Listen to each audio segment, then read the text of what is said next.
Estamos en el arriero con Marisa Remí, investigadora del Instituto de Estudios Peruanos.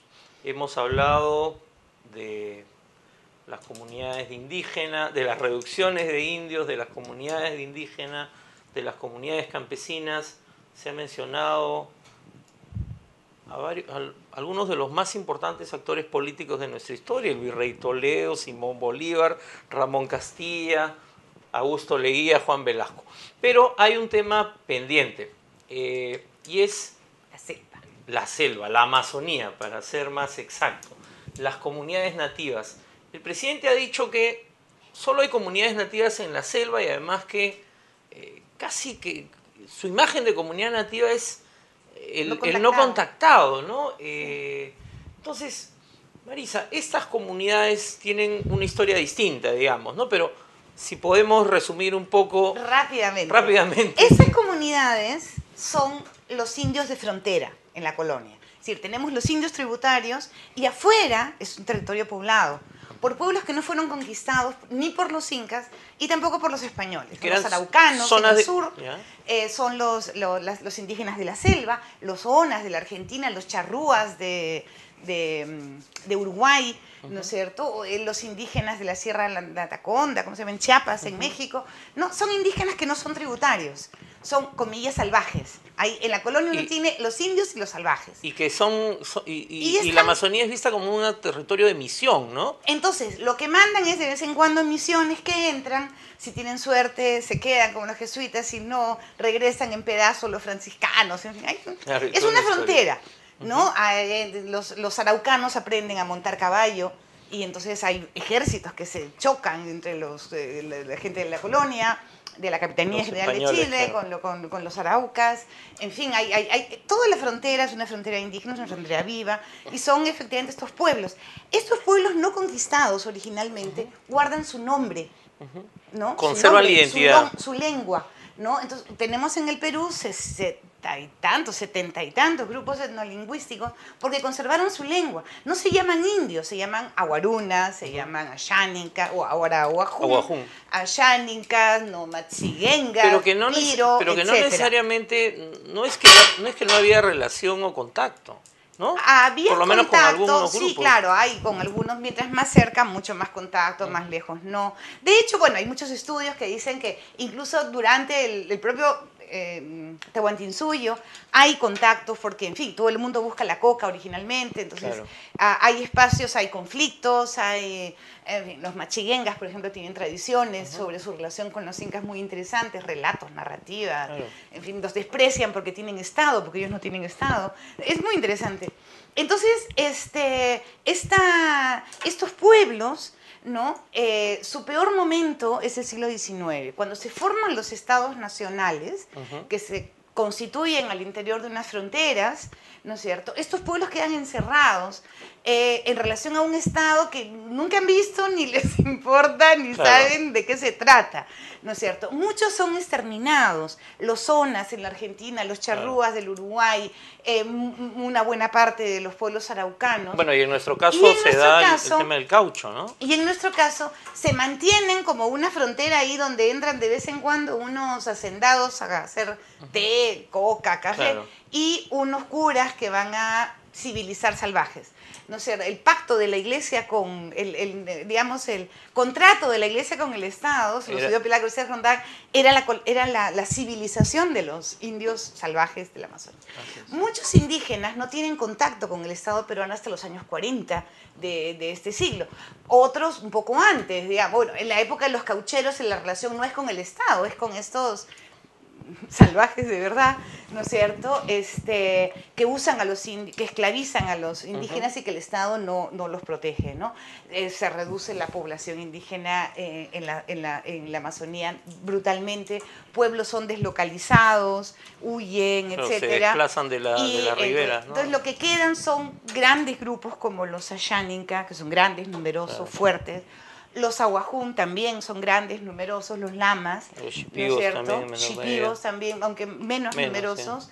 Sí. Y están allí y empiezan, bueno, luego de terminado el periodo, la historia del inicio de la Casa Verde claro. en Amazonas, con indígenas aguajún, cuando a uno le cortan el pelo, los soldados. Es en la época, creo que es la guerra con Ecuador, no sé, el 40, que empieza a entrar por ahí el ejército a ver qué hay estos indígenas, ¿no es cierto? Hay esta terrible historia de Jun, ¿no? Peruanos.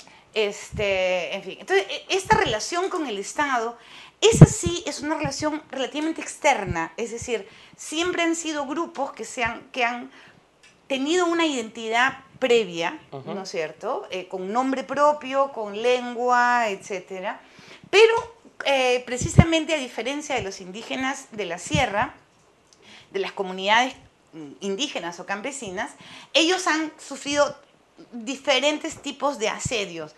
El más importante, luego del periodo cauchero, que gracias a Dios terminó, fue el de colonos. Poco a poco entran colonos, porque eso se considera un territorio vacío. Claro, además vacío, en el gobierno, ¿no?, de la UND era esta idea de la reforma agraria era... Claro, ¿no?, sacar los excedentes poblacionales de la sierra, claro, que vayan a la selva. Fueron millones, ¿no? Entonces las comunidades van retrocediendo. Hay momentos de mucho conflicto con los ayánicas, por ejemplo, muy fuerte. En fin, ellos tienen su territorio, no es como el de las comunidades indígenas, claro, que fue un territorio dibujado con fronteras. Aquí es la selva, son los recursos de la selva, es incluso digamos, el roce y quema como agricultura, en realidad de barbecho largo, 30, claro, 40 años, un pedacito de tierra, le sacas los árboles, siembras ahí 3 años y dejas a que el bosque entonces claro, requiere un espacio mucho más grande, claro, por eso es que ellos defienden mucho la noción de territorio, ¿no? Además no es posible ninguna otra forma aparentemente de pero se crearon las comunidades nativas durante entonces, el gobierno de Velasco, existían, ¿no?, estos indios, ¿no es cierto?, que tenían sus nombres, y el gobierno de Velasco entonces lo que hace es lo mismo que Leguía. Agarra y dice, abro un registro de comunidades nativas. Comunidades nativas son comunidades indígenas de la Amazonía, y acá hay un registro para que puedan inscribirse. Y a partir de allí empieza el mismo camino que habían recorrido los indígenas andinos, digamos, de buscar al Estado con personeros y tal. Claro. Empieza el recorrido de los pueblos de la Amazonía para hacerse reconocer, parar el atropello de la expropiación de sus tierras. Claro, y después viene el tema petrolero y luego viene el tema petrolero, los madereros, claro. Entonces, existen comunidades, existen. Algunas están probablemente debilitadas, pero padrones de comunidad existen. Claro. Se hacen asambleas y se registran en registros públicos. Existe un padrón de comunidades, existen padrones registrados de comunidades nativas y de comunidades campesinas. Digamos, si la pertenencia a una comunidad es un rasgo de identidad, lo es también la lengua. Y entonces uno podría discutir si los pueblos, las comunidades campesinas de la costa de Morropes son indígenas o no, no lo sé, no sé cómo se autodefinen ellos, pero no me cabe la menor duda que comunidades que vienen de una historia larguísima, como entidades cohesionadas que han mantenido lenguas, tradiciones, tierras, etcétera, son pueblos indígenas. Pensando, por ejemplo, en el sur, en la Sierra Sur del Perú. En la Sierra Sur, ¿no?, y en estos pequeños núcleos en la Sierra Norte. Los demás sí, bueno, no hay una tradición comunal en la Sierra Norte, pero sí hay algunas, y son. Entonces, digamos que la consulta previa se aplica a un grupo mucho más grande que el presidente Humala ahora quiere, ¿no? Un poco porque estamos ya cerrando. ¿Cuál sería tu conclusión de todo esto? Mi conclusión es que hay pueblos indígenas en el Perú que han mantenido con mucho esfuerzo, con luchas, con caminatas, con negociaciones, con concertaciones, etcétera, y que en este momento empiezan a nivel internacional, etcétera, a reconocérseles derechos.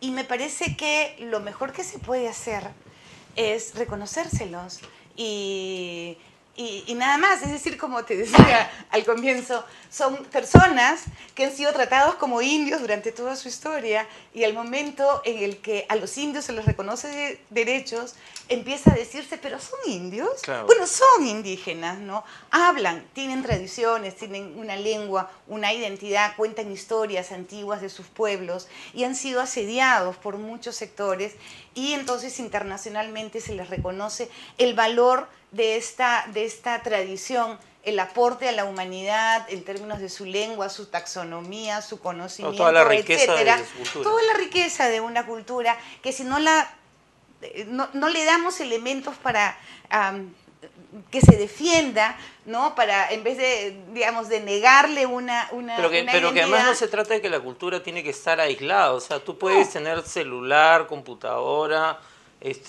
todos los beneficios de la modernidad, como dicen algunos, y tener una identidad. Puedes tener esta estación de étnica, televisión en una comunidad indígena con panel solar y que quieren tener su voz puesto en una página web, y eso no los convierte en no indígenas, ¿no es cierto? Entonces, el derecho, yo no sé, pero el derecho de consulta, no sé si es un derecho de voz o es un derecho no de tomar decisiones, porque parece que no lo es, pero sí un derecho de que sean tomadas en cuenta sus opiniones a la hora de tomar decisiones. Eso es el derecho de consulta, me parece. Son personas cuya opinión debe ser considerada importante. Y no se puede decir no vinculante, pero sí importante. Que si las autoridades dicen va como sea. No lo sé, pero en todo caso lo que creo que no puede decirse es que porque un pueblo tiene teléfono no es indígena. O alcalde. O alcalde, o teniente alcalde, o teniente gobernador, ¿no? Sí. En fin, creo que ahí es un debate importante, tiene que ver con nuestra nación, y creo que habría que tomarlo bien en serio, y te felicito por darle un espacio grande. Bueno, muchísimas gracias, Marisa. Yo desde ayer, anteayer, estaba diciendo a quién invito, porque tengo varios amigos y colegas que podrían haber hecho esta explicación, pero creo que Marisa ha tenido la capacidad hemos estado 20 minutos, más o menos, 25 minutos conversando en los 3 bloques, de explicarnos con claridad qué cosas son las comunidades, y esperamos que este programa alguien se lo haga llegar al presidente Ollanta Humala. Muy buenas noches, amigos y amigas, nos vemos el lunes en El Arriero.